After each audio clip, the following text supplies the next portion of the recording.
A block of tofu trembles lightly on a cutting board. It looks soft, pale, almost quiet. Nothing about it seems dramatic. Its flavor is gentle, its shape is simple. And yet this modest block has traveled through centuries of cooking, taken many forms, and earned wildly different reputations along the way. Some people dismiss it as bland. Others treat it as one of the most useful foods in the kitchen, especially for those who do not eat meat. So what is tofu, really?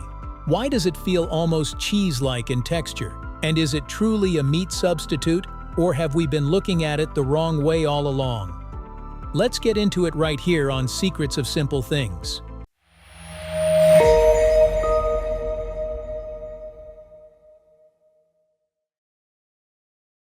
Before it became a block, it was a bean. Before tofu becomes a pale rectangle in a tray, it begins as something harder and less inviting. The soybean.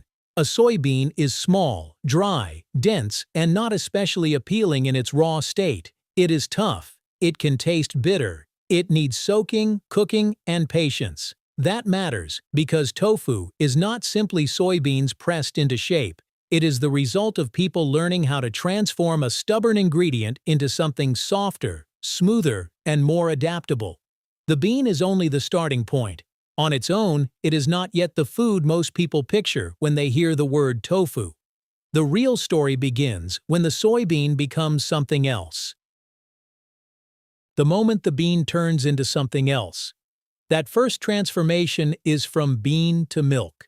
The soybeans are soaked until they soften, then ground with water, cooked, and filtered. What emerges is soy milk, warm, pale, slightly nutty, and rich with the protein and fat hidden inside the bean.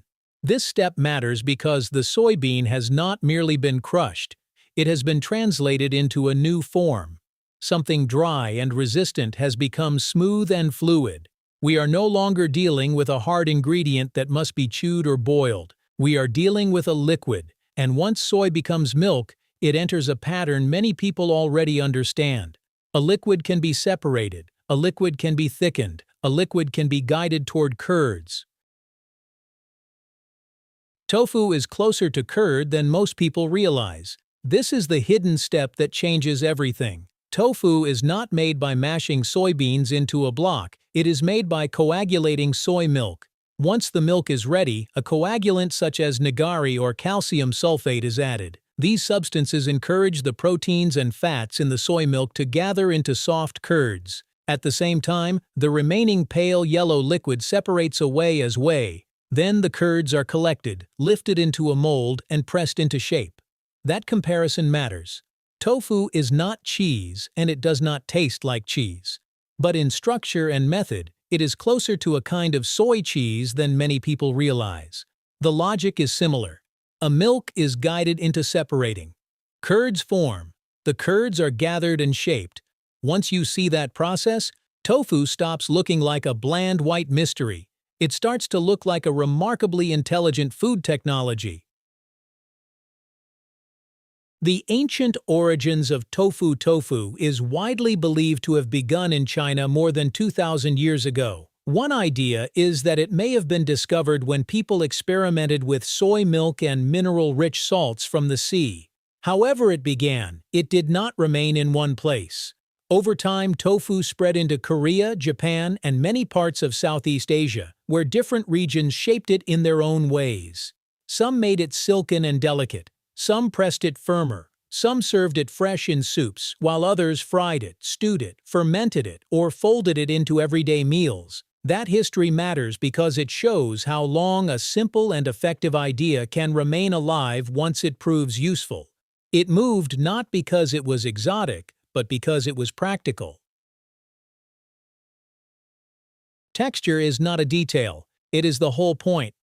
Once the curds are gathered, the next question is no longer what tofu is. It is what kind of tofu it will become. Much of that answer depends on water. The more water is removed, the firmer the tofu becomes. The less it is pressed, the softer and more delicate it remains. This is why tofu can range from something almost pudding-like to something sturdy enough to sear. Silken tofu is barely pressed at all. It is smooth, fragile, and tender enough to break under its own weight. It works best in soups, sauces, chilled dishes, and desserts, where softness is part of the point. Firm and extra-firm tofu lose more water during pressing, so they hold their shape better. They are better suited to pan-frying, grilling, stir-frying, braising, and dishes that ask tofu to stay intact. That difference matters more than many people realize. A lot of disappointment around tofu comes from asking one type to do the job of another. In many cases, people do not dislike tofu itself. They simply met the wrong tofu in the wrong dish.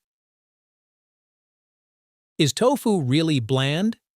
If you taste tofu completely on its own, it is not allowed food. It does not arrive with sharp sweetness, deep savoriness, or heavy richness. Its flavor is mild, gently beany, faintly nutty, and a little creamy. For some people, that reads as bland, but that misses what tofu is designed to do. Tofu is not meant to overpower a dish, it is meant to live inside one. It absorbs sauces, carries broths, and adapts to salt, spice, sweetness, smoke, and heat with unusual ease. That quietness is not the absence of character. It is a kind of openness. Tofu can sit in a cold salad, a simmering stew, a spicy sauce, or a crisp pan and still make sense. It works in hot dishes, cold dishes, savory dishes, and even desserts. Its value lies in how well it receives the world around it. It was not built to dominate a meal, it was built to cooperate with one. The nutrition inside tofu.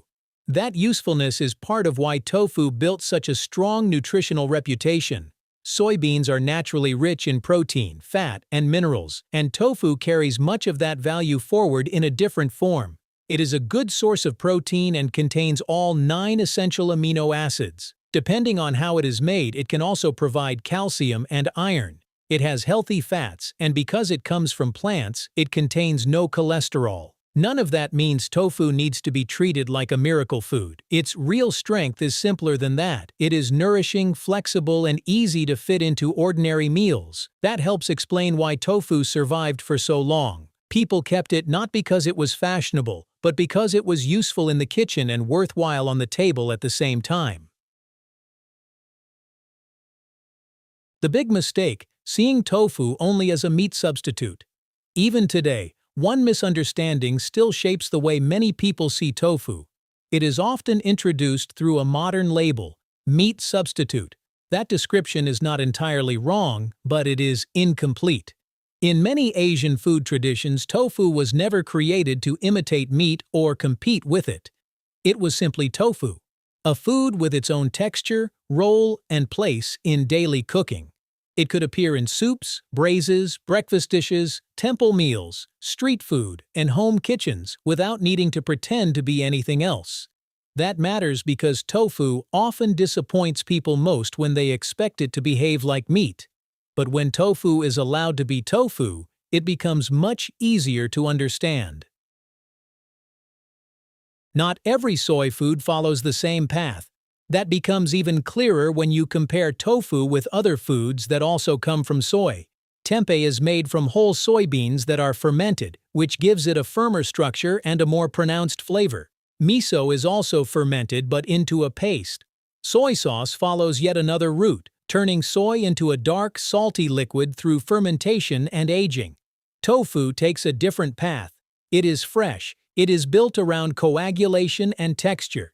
That difference matters. Tofu is not just a milder version of other soy foods. It is a separate idea with a separate purpose. Its freshness is part of what makes it flexible, but also part of why cooking technique matters so much to the final result. The 5-second rule for understanding tofu better. Before cooking tofu, do not ask, "Is tofu good?" Ask, "What kind of tofu is this, and what is it meant to do?" That question fixes kitchen mistakes before they happen. If you want tofu to hold together better, you can blanch it briefly in lightly salted water, pan-fry it first to build a thin crust, or chill it so the texture firms up. And once it is in the pan, do not keep turning it unnecessarily. Many tofu pieces fall apart not because tofu is bad, but because people treat every tofu the same. That one small question changes tofu from frustrating to completely logical. The food that only seemed plain from a distance. Tofu still looks quiet on the cutting board. Its flavor is still gentle. But behind that calm surface is a long chain of transformations. Bean to milk, milk to curd, curd to textures that can soothe, crisp, or hold their shape.